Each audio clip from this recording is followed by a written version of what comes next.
행복한 새해에 날마다 귀한 시간들을 보내시기를 바랍니다. 성경의 말씀을 우리가 다시 한번 귀담아 다시 한번 들어보려고 합니다. 이스라엘 백성이 애굽에서 나온 지 2달 보름쯤 되었던 일들을 성경에서 기록하고 있는데, 그때에 어떤 일이 있었는지 또 어떠한 내용들이 우리에게 전해지고 있는지를 한번 들어보려고 합니다. 광야에서 지낼 때에 하나님께서 2달 반 동안 저들에게 필요한 대로 먹였습니다. 그리고 저들을 돌보았습니다. 그런데 저들이 어느 한날에 이런 얘기합니다. 애굽에서 노예로 지낼 때에 생선도 먹고 오이도 먹고 참외도 먹고 부추와 파와 마늘들을 먹었는데 지금은 만나 외에는 보이는 것이 없습니다. 그러면서 저들이 고기 먹고 싶다고 울었다고 합니다. 고기를 먹고 싶다고 울었다. 이 백성들이 울고 있는 것을 모세가 보았습니다. 60만 대군이 저들이 고기 먹고 싶다고 울었으니 참 지도자로서 안타까운 마음도 있겠지만은, 그런데 이 모세가 하나님 앞에 이렇게 말하고 있는 내용들을 보면서 좀 씁쓸한 내용이 우리가 느낄 때가 있습니다. 이렇게 말합니다. 하나님이여, 어찌하여 주께서 종을 괴롭게 하시나이까? 내게 주의 목전에서 은혜를 입게 아니하시고 이 모든 백성을 내게 맡기사 내가 그 짐을 지게 하시나이까? 이 모든 백성을 내가 배웠습니까? 내가 그들을 낳았습니까? 이 백성에게 줄 고기를 내게 어디서 얻으리까? 나 혼자 이 모든 백성을 감당할 수 없나이다. 내게 은혜를 베푸사 즉시 나를 죽여 내가 고난 당함을 내가 보지 않게 하옵소서. 이 내용의 글을 읽을 때에 참 마음이 씁쓸하더라고요. 여호와 하나님은 자기 백성이 애굽의 노예로 살고 있을 때 그들의 형편을 400년이 넘도록 놓고 지켜보았습니다. 그들의 백성이 종사로 하고 있을 때에 저들을 다시 돌아본 것은 그 조상 아브라함에게 약속한 바가 있기 때문에 저들에게 하나님은 찾아가셔서 저들의 울부짖는 것을 들으시고 아브라함에게 약속하셨던 그 말씀을 기억하고 저들을 종살이 하던 애굽에서 이끌어내오기 위해서 모세라고 하는 사람을 한 사람 세웠습니다. 이 모세라고 하는 사람을 세워서 이제는 그들에게 나오기 전에 하나님이 어떤 분인지, 여호와가 누구신지 10가지 재앙을 똑똑히 저들에게, 이스라엘 백성에게, 애굽 사람들에게 보여줬다고 성경은 기록하고 있습니다. 그뿐만 아니라 이 여호와 하나님께서 이 백성을 데리고 나올 때에 여호와 하나님이 누구신가 하는 것을 이스라엘 백성에게도 또 애굽에 있는 바로 왕에게도 알게 하시려고 특별한 하나님의 역사를 치루었던 것을 우리는 기억합니다. 그와 같은 일들을 모세는 분명히 보았습니다. 그 일들이 자기가 한 것이 아닙니다. 하나님이 그를 쓰신 겁니다. 그런데 광야에서 백성이 고기를 먹고 싶다고 운다고 하나님께 말하는 이 모습이 하나님을 향한 믿음이 있는 사람처럼 보이지를 않습니다. 이것이 참 중요한 문제입니다. 여호와 하나님은 모세의 말을 듣고 한 게 아닙니다. 하나님은 하나님 스스로 이 백성과 함께 하면서 이 백성에게 뭘 말씀하시냐면, 너희는 너희 중에 계시는 여호와를 알기를 원했지만은 저들은 성경이 뭐라고 전하고 있냐면 여호와를 멸시했다고 전하고 있습니다. 자, 내가 이제 내 말이 내가 응하여 이제는 어떻게 그 여부가 될 것인지를 너희에게 보여줄 것이다. 이렇게 말씀하십니다. 모세가 심지어 이런 말합니다. 여호와 하나님이요 60만 대군입니다. 어디서 고기를 가지고 와서 이것을 먹일 수 있습니까? 그랬을 때 하나님께서 뭐라고 말씀하시냐면 여호와의 손이 짧으냐? 여호와의 손이 짧으냐? 내가 지금까지 하였다고 하는 것을 왜 너는 믿지 못하느냐? 인간이 하는 게 아니고 하나님께서 주장하셨다고 하는 사실을 똑똑히 다시 한번 전해주는 이 내용을 민수기서의 11장에서 보게 됩니다. 우리가 창세기 12장의 1장의 1절에 보면 여호와 하나님이 아브라함을 찾았다고 하는 말씀을 하시는 내용이 있잖아요. 그에게 말씀하십니다. 너는 거기를 떠나서 내가 너에게 지시한 땅으로 가라. 그리고 내가 너에게 후손을 주겠고 너에게 후손들이 머무를 수 있는 땅을 주겠다고 두 가지 약속을 했습니다. 두 가지 약속을 하고 시간이 지났을 때에 하나님은 저들이 바랬던 자식이 원하는 대로 빨리 생기지 않으니까 창세기 16장의 편법을 씁니다.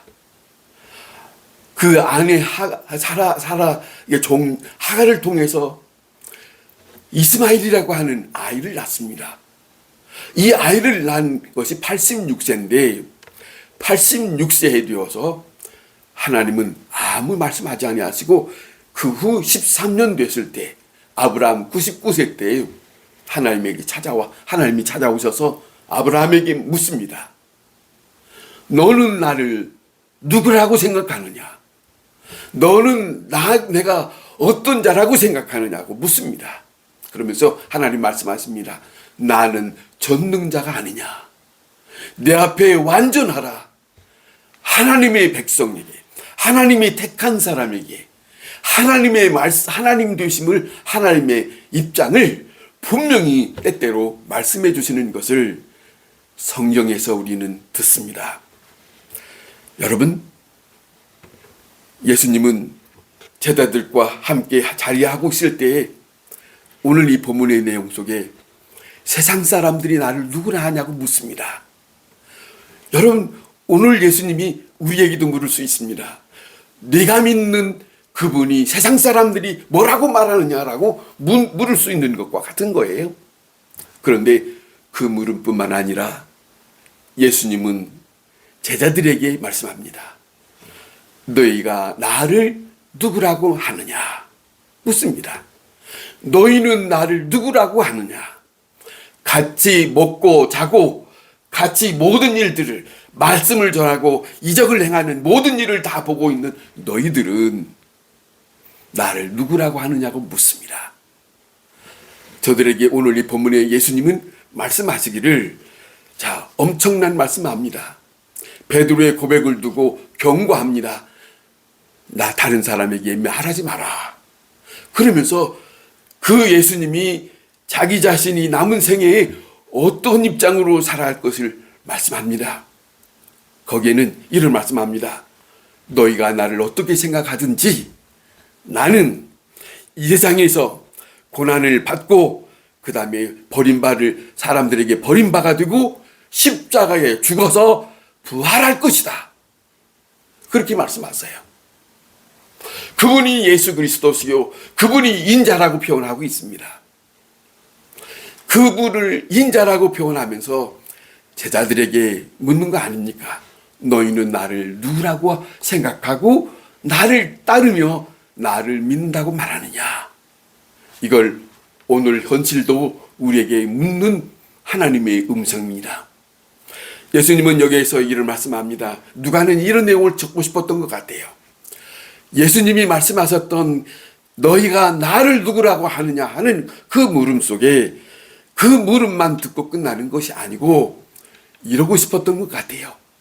너희가 나를 따라오려거든 어떤 사람으로 살아야 되는지, 어떤 사람으로 살아야 되는지를 일러주고 싶었던 마음이 여기에 누가는 담고 싶었던 것 같아요. 첫 번째로 교만하지 마라 하는 겁니다. 자기의 지난날의 과거나 지식이나 그 어떤 경험이나 그 모든 것을 아는 것에 대하여 말하고 하고 자기의 생각과 자기의 판단을 앞세우지 마라. 자기를 부인하라. 자기 자신을 부인하라. 자기 자신을 나타내지 마라. 복음서에 예수님은 그런 말씀합니다. 너희가 어디를 가든지 상석에 앉으려고 하지 말고 말단에 앉았다가 그 주인이 너를 다시 챙길 때에 다시 자리를 옮기면 그것이 영광스러운 것이 아니겠느냐. 그렇게 예수님은 예수님의 제자들에게 하나님의 사람으로 살아가는 모습들을 말씀하시고 있어요. 그걸 전해주고 있어요. 자기를 부인하라 하는 이 말씀을 다시 생각하면 우리는 부인하라고 하는 그 입장을 듣고 살아야 되겠지만은 우리는 때때로 그런 입장이 우리에게 삶 속에 지금 자리 잡고 있는지, 그것이 점점 우리의 삶 속에서 나를 지탱하고 있는지, 뭐라고 말씀하냐면 첫 번째로 부인하고 나를 따르라 그랬거든요. 다시 말하면 자신을 부인하고 따를 수는 쉽지 않다. 걸리석거린다. 보세요. 예를 든다면 성경의 복음서에 어떤 율법사가 왔다고 합니다. 율법사인데 그가 이렇게 묻습니다. 영생을 어떻게 하면 얻을 수 있습니까? 그 질문을 할 때 예수님이 말씀합니다. 내가 계명을 지켜야지. 그랬더니 이 사람이 계명을 다 지켰습니다. 그럽니다. 그래, 잘했다. 그러면 하나둘 말합니다. 그러면 내가 가지고 있는 것을 다 팔아서 가난한 자들에게 다 나눠주고 그리고 나를 쫓을 수 있느냐 묻습니다. 그 물음에 이 사람은 놓을 수가 없었습니다. 놓을 수가 없으니 예수님을 따를 수가 없는 것과 같이 자기 자신을 부인할 수 없으면 따른다고 말하고 믿는다고 말하지만은 그 주님께서 나를 어떻게 하시겠는가 하는 것은 생각 좀 해야 되지 않을까. 그 문제가 있다는 거죠. 그냥 따른다는 것만이 아니고 그냥 믿는다는 말이 아니라 자신을 부인하는 것이 첫째 조건이라고 말씀하지 않습니까? 그 내용을 우리는 잊어서는 안 됩니다. 사울이라고 하는, 우리가 사도행전 9장에 사울이라고 하는 사람, 이 사람은 바리새파 아주 강한 율법주의자입니다. 예수 믿는 사람을 죽이려고 저 먼 일주일 동안을 가야 하는 예루살렘에서 다메섹까지 쫓아갔다는 거예요.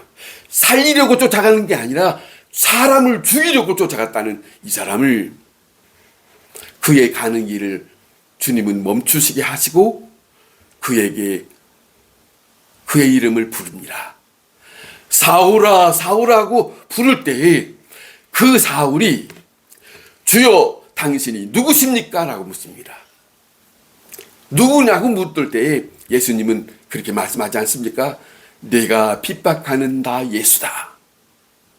이 만남 속에서 이 사울이라는 사람은 예수님의 사람으로 살면서 자기가 점점 더 믿음으로 살면서 복음을 전하면서 그가 편지를 쓰는 첫 구절에 항상 뭐라고 하냐면 예수의 종, 예수 그리스도의 종, 자기를 엄청 낮추는 그런 고백을 하는 것을 우리는 봅니다. 종이라고 말합니다. 자기를 부정합니다. 그리고 오직 예수 그리스도를 높이고 십자가와 부활을 얘기하고 예수님의 고난에 참여하기 위하여 그걸 알고자 싶어서 동참하고 싶다고 하는 말을 하면서 자기의 일생을 다 그곳에 던지고 맙니다. 부정합니다. 그때마다 사울이 하나님의 말씀을 전하는 곳곳에 갈 때마다 하나님의 영은 그를 도왔습니다. 그와 함께 했고 그 역사를 주장했었고 그에게 하나님이 특별하게 말씀을 주셔서 하나님의 일을 하게 했던 일들을 우리는 보게 됩니다. 여러분, 하나님을 나의 주인이라고 믿었습니까? 믿는다고 합니다.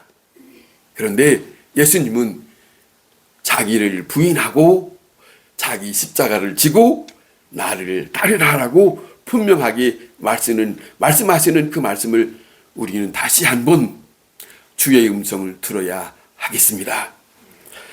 여러분, 사도 바울이 빌립보서의 1장의 20절에 이는 이렇게 말합니다.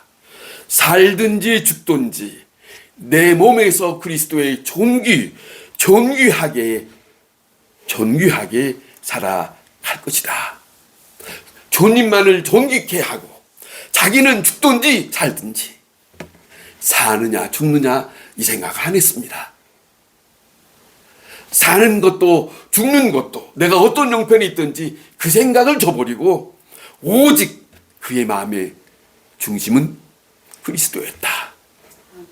그것이 자기를 부인한 주님만을 높이는 그런 거 아니겠습니까?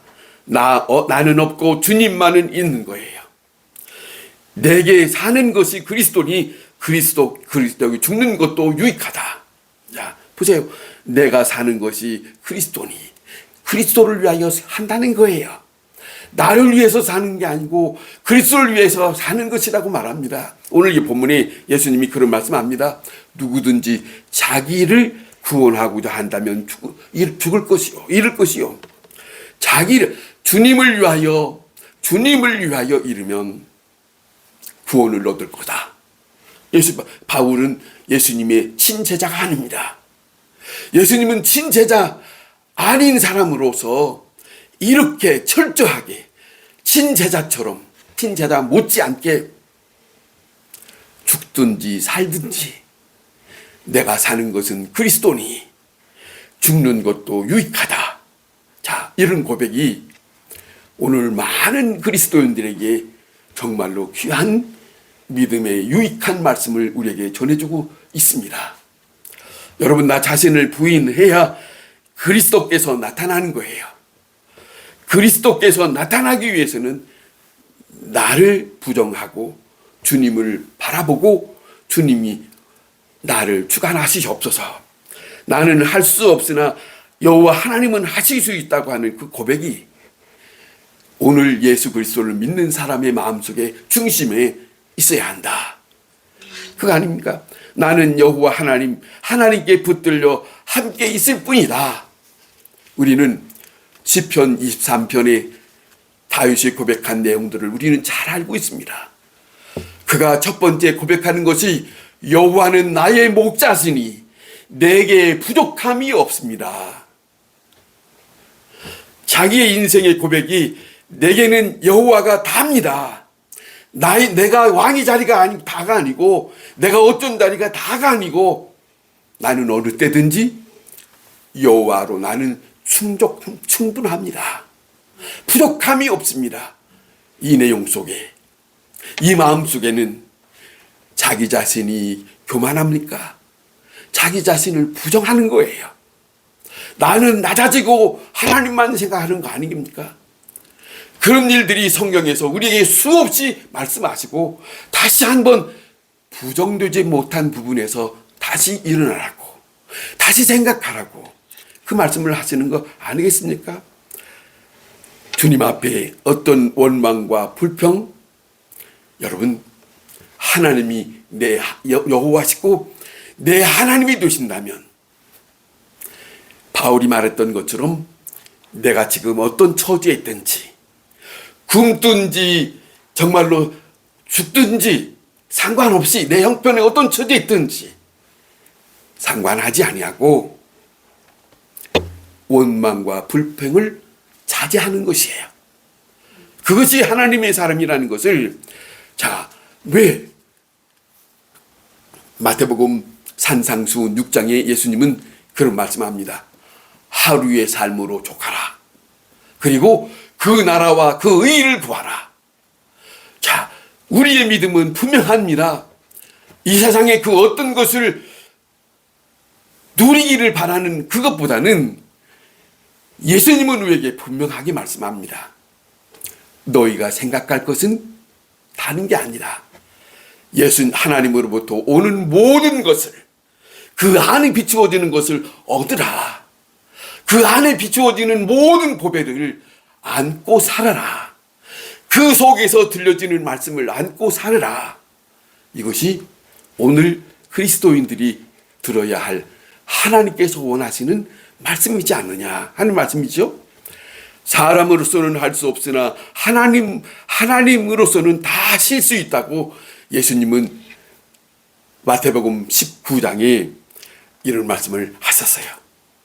사람의 모든 일들을 사람이 다 하는 것처럼 내가 애쓰고 힘쓰지만은 모든 일들은 다 하나님이 주관하신다. 하나님이 역사하시고 하나님이 도우셔야 한다. 그런 거 아니겠습니까? 그것이 성경에서 기록한 말씀이 아니겠습니까? 맨 앞에 말씀드렸던 것처럼 모세는 60만 대군의 그 예굽에서 나온 그 이스라엘 백성을 두고 그들이 운다고, 그들이 고기를 먹고 싶다고 2달 보름 동안에 많은 것들을 보여줬지만은 하나님을 대항하는 모습이 너무너무 안타깝더라고요. 사도 바울의 믿음을 보세요. 자기 자신의 처지를 생각하지 않았습니다. 자기 자신의 처지를 생각하지 않았습니다. 그는 자기 말년의 끝부분에 디모데에게 그런 편지를 쓰지 않았습니까? 내게 있는 것은 옷 2벌. 내가 가진 것은 그 어떤 것도 없다. 내 안에는 오직 그리스도. 참으로 보배로운 거 아니겠습니까? 그런 것 말입니다. 자, 그 다음에 누구든지 자기 목숨을 구원하고자 애쓰면 이거는 주님과 멀어지는 거예요. 그런데 왜 이 말씀을 하셨을까? 누구든지 자기 목숨을 구원할 것 같은 것을 주님은 내다보시고 그러지 마라. 너희가 힘든다고 되는 거 아니다. 이거 아니겠습니까? 우리가 앞으로 1년을 눈앞에 두고 있습니다. 26년에 1년을 눈앞에 있습니다. 앞으로 어떻게 살아갈지, 앞으로 어떤 일이 있을지 아무도 모르지만은 모든 일들은 하나님이 주관하시는 것을, 그리고 내 목숨을 위하여 내 스스로 애다는 그런 심령 속에 자기 몸도 망가지고 자기 영혼도 망가지고 정신적으로 약해지는 그런 삶을 살지 말고 주님을 바라보면서, 여기 그런 말씀하잖아요. 나를 위하여 제 목숨을 잃으면, 주님을 위하여 목숨을 잃으면 주님이 함께하고 주님이 책임지겠다는 거 아니겠습니까? 조금치라도 그 일들을 우리는 마음을 바꿔본다면, 생각을 다시 돌이켜본다면, 그런 마음으로 다시 한번 새롭게 가져본다고 한다면, 그런 마음으로 이 새해를 살아본다면 이것이 우리에게 주님께서 원하시는 말씀으로 너는 나를 누구라고 하느냐, 그 물음 속에 이것이 있는 거 아니겠습니까? 자, 어떤 일이든 어떤 문제든 간에 정말로 주님은 말씀하십니다. 나와 함께 하기를 원한다. 그거예요. 어떤 문제든지 내가 붙들고 있으면, 움츠리고 있으면 주님은 원하지 않아요. 내가 집착해서 골몰하고 있는 것도 하나님이 원하지 않아요. 하나님은 모든 문제를 작든지 크든지 내놓고 골방에서 하나님이요, 이런 문제가 있습니다, 이런 일이 있습니다 라고 내놓고 말할 때 주님은 그 내놓고 말하는 것을 들으시고 주님께서는 그 일들을 돌보실 것을 움직이신다는 것을 경험하고 사는 것이 믿음에 사는 사람의 도리가 아니겠느냐, 그거지요. 우리의 소원을 어디에 두느냐 하는 문제 보세요. 여기에 예수님이 이런 말씀합니다.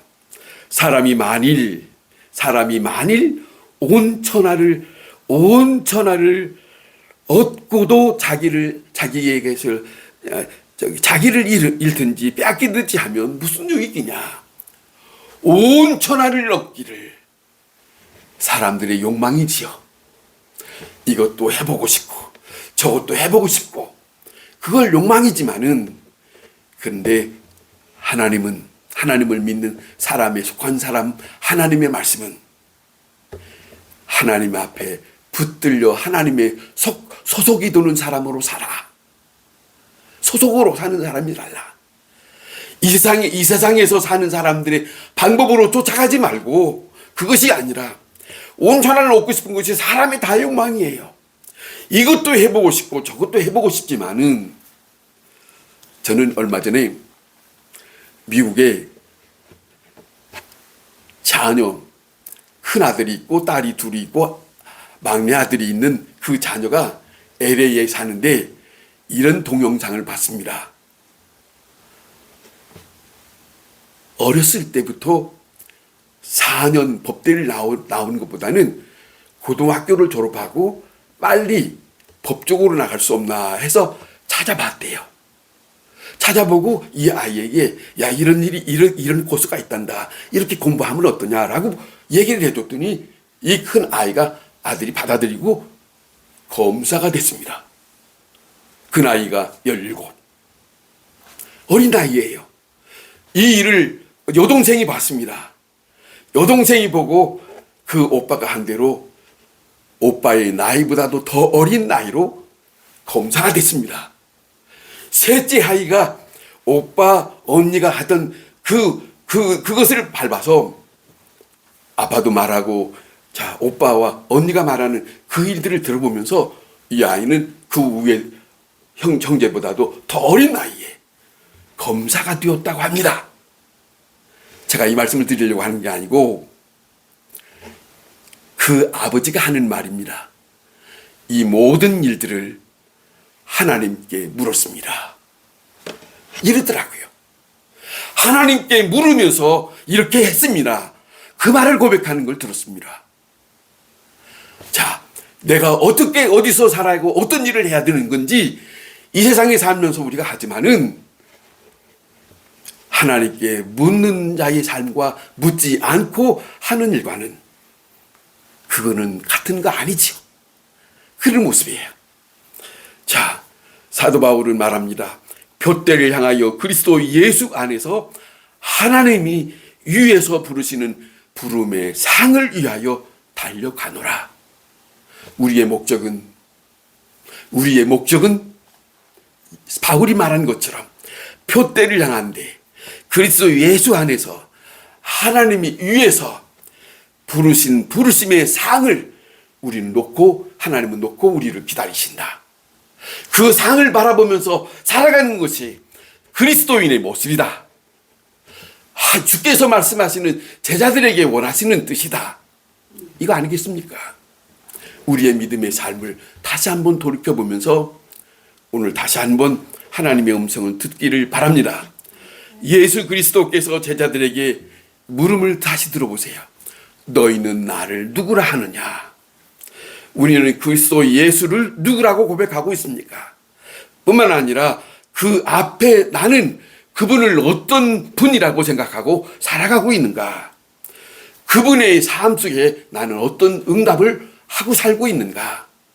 그것이 우리가 믿음으로 사는 그 삶에 우리가 함께 있다는 거죠. 자, 그것이에요. 오직 주께서 함께 하심으로 하나님은 나의 전부가 되십니다. 내 일생이 어느 만큼 우리에게 주어졌는지 알 수 없지만 단 하루라도 내게 주어진 그 분량이, 너는 나를 누구라고 물으시는 그 주님의 물으심에 나는 주님을 이런 분이라고 말하고 이런 분이라고 생각하고 내 마음에 그 중심으로 살아간다고 그 마음에 품고 고백하며 산다면 주께서 그 삶 속에 함께 하실 것입니다. 기도하겠습니다.